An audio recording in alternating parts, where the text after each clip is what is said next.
பாலமித்ராவின் பொற்கோவில் பாகம் 4.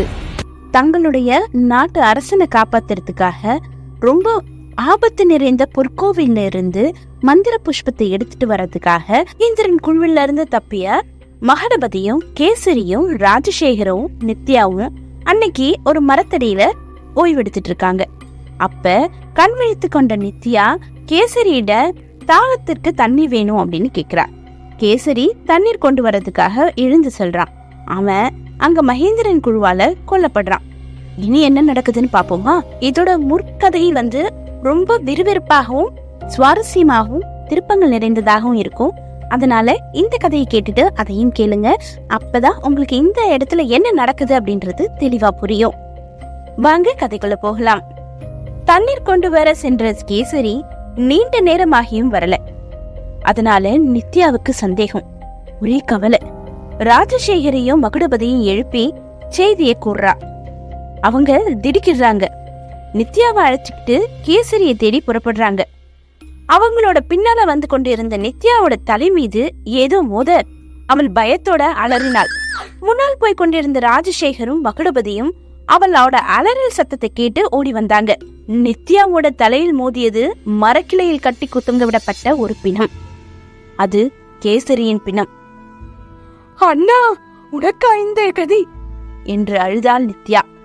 ராஜசேகரும் மகுடபதியும் மௌனமாக அழுது கொண்டே மரத்தின் மீது ஏறி கேசரியின் பிணத்தை கீழே கொண்டு வந்தார்கள். ஒரு குழியை வெட்டி சவத்தை அடக்கம் செய்தார்கள். பிறகு மூவரும் கண்ணீர் அஞ்சலி செலுத்தினார்கள். கேசரி, நாட்டிற்காக உயிரை தியாகம் செய்த உத்தமா, உன் சமாதியின் முன்னால் நாங்கள் சபதம் ஏற்கிறோம்.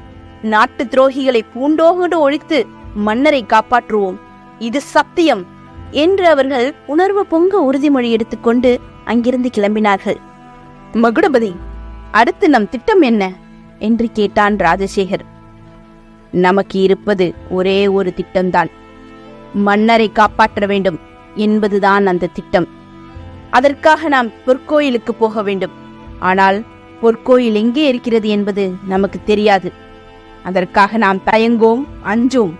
பொற்கோயிலுக்கு போயே தீர்வோம் என்று குமரி வெடித்த எரிமலையைப் போல கூறிக்கொண்டே நடந்தான் மகுடபதி.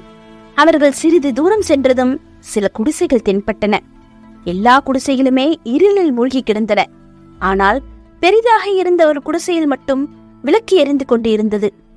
உள்ளே பலர் நின்று பேசுவது வெளியே நன்றாக கேட்டது. அவர்கள் அந்த குடிசையின் வாசலை நோக்கி ஓசைப்படாமல் சென்றார்கள். மகுடபதி கதவை லேசாக திறந்து உள்ளே பார்வையை செலுத்தினான்.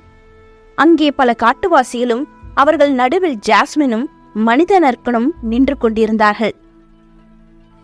தலைவா, 4 பயங்கரவாதிகள் சிறையிலிருந்து தப்பித்து இந்த காட்டுக்கு வந்திருக்கிறார்கள்.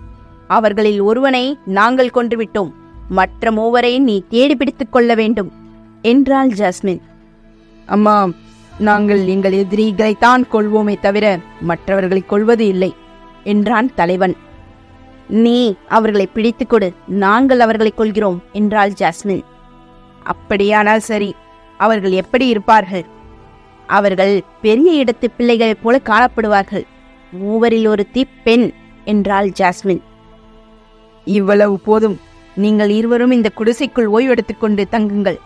நான் என் நாட்களுடன் கிளம்பி சென்று பொழுது விடுவதற்கு அவர்களை தேடிபிடித்துக் கொண்டு வந்து உங்கள் எதிரே நிறுத்துகிறேன் என்று சொல்லிய தலைவன் குடிசையை விட்டு வெளியே வந்தான். அவனை பார்த்ததும் மகுடபதி ஆச்சரியமடைந்தான். பாபா, என்னை தெரிகிறதா என்று கேட்டான். மகுடபதி, நீயா? நலமாக இருக்கிறாயா? இந்த இரவில் என்னை தேடி வர காரணம் என்ன என்று கேட்டான் தலைவன். பாபா, நான் உன்னை தேடி வரவில்லை, நீதான் என்னை தேடி போகிறாய் என்று சிரித்தான் மகுடபதி. நீ என்ன சொல்கிறாய் என்று குழப்பத்துடன் கேட்டான் தலைவன். கொஞ்ச நேரத்திற்கு முன்னால் குடிசைக்குள் ஜாஸ்மின் கூறிய பயங்கரவாதிகள் நாங்கள்தான். எங்களை பிடிக்கத்தான் நீ புறப்பட்டு வந்து கொண்டிருக்கிறாய் என்றான் மகுடபதி. அப்படியா? என் உயிர் நண்பனான உன்னை கொள்ளவா அந்த வஞ்சகி என் உதவியை நாடி வந்திருக்கிறாள்? அவளையும் அவளோடு வந்திருப்பவர்களையும் யமலோகத்துக்கு அனுப்பி வைக்கிறேன். நீயும் உன் நண்பர்களும் அதோ அந்த குடிசையில் இரவு பொழுதை கழியுங்கள் என்று தலைவன் கூறிக்கொண்டு இருந்த பொழுது அவர்கள் எதிரே எகிரி பாய்ந்து வந்து நின்றாள் ஜாஸ்மின். அவளுடைய கண்களில் கோபக்கனல் வீசியது. தலைவா, எங்களுக்கு உதவுவதாக வாக்களித்துவிட்டு இப்பொழுது எங்கள் எதிரிகளான இவர்கள் பக்கம் சேர்ந்து விட்டீரா? வஞ்சகா, இனி உன்னை நான் உயிரோடு விடமாட்டேன் என்று சிரித்துக் கொண்டே வில்லில் அம்பை தொடுத்தாள். பார்க்கலாம் என்று தலைவன் கைகளை தட்டினான்.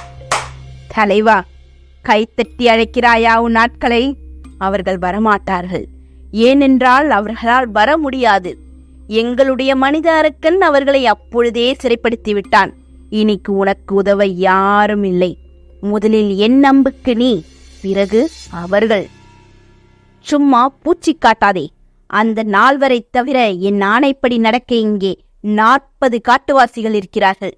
உன்னை என்ன செய்கிறேன் பார் என்று தலைவன் முடிப்பதற்குள் ஜாஸ்மின் தொடுத்த அம்பு தலைவனை நோக்கி சீறி பறந்து கொண்டு வந்தது. அவன் சற்றென்று குனிந்து கொள்ள ஜாஸ்மின் எய்த அம்பு இலக்கு மாறி எங்கேயோ போய் விழுந்தது. அந்த நேரம் பார்த்து அவள் கால்களை பிடித்து இழுத்தான் தலைவன். ஜாஸ்மின் கீழே மரம் போல சாய்ந்தாள். அவனிடமிருந்த வில்களை பற்றி எறிந்தான் தலைவன். அதே நேரத்தில் குடிசைக்குள் இருந்து கூச்சலிட்டுக் கொண்டே ஓடி வந்த மனித அரக்கன் தலைவன் மீது பாய்ந்தான். தலைவன் அந்த தாக்குதலால் தடுமாறி கீழே விழுந்தான். அவனுக்கு நல்ல அடி. அவன் தரையோடு தரையாக கிடந்தான். அரக்கன் அடுத்த பாய்ச்சலுக்கு தயாரானான். அதற்குள் முந்திக் கொண்ட மகுடபதி அரக்கனை காலால் எட்டி உதைத்தான். அதனால் நிலை தடுமாறி கீழே விழுந்த அரக்கன் அடுத்த கணமே சமாளித்துக் கொண்டு எழுந்தான். வெறியுடன் மகுடபதியின் வயிற்றில் ஒரு குத்து விட்டான். தரையில் சுருண்டு விழுந்த மகுடபதி பலியால் துடித்தான். அவனால் எழுந்திருக்கவே முடியவில்லை. அடுத்து மனித அரக்கனின் குறி தலைவன் பக்கம் திரும்பியது. அவனை நோக்கி பாய்ந்தான். அப்பொழுது ராஜசேகர் அவன் இடுப்பில் பலமாக உதைத்தான். சினம் கொண்ட அரக்கன் அவனை தன் 2 கைகளுக்கும் நடுவே மார்போடு சேர்த்து வைத்துக் கொண்டு நொறுக்கப் போனான். அச்சமயம் ராஜசேகர் தன் கத்தியை எடுத்து அவன் கண்ணில் ஓங்கி குத்தினான். இரத்தம் புனலாய் பெருக வலி உயிரை துடித்து பிளக்க மண்ணில் மலை போல சாய்ந்தான் மனித அரக்கன். சிறிது நேரத்தில் அவனுடைய துடிப்பு அடங்கியது. உயிர் பிரிந்தது. கட்டையைப் போல விரைத்துக் கொண்டது அவன் உடல். ஒழிந்தான் மனித அரக்கன் என்று கூறிக்கொண்டே பார்வையை சுற்றுமுற்றும் ஓடவிட்டான் ராஜசேகர். ஜாஸ்மினை காணவில்லை. எங்கேயோ ஓடி மறைந்து விட்டாள் அந்த கோழை. பிறகு ராஜசேகர் குடிசைக்குள் சென்று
அப்படியே லைக் பண்ணி ஷேர் பண்ணிடுங்க. நன்றி, வணக்கம்.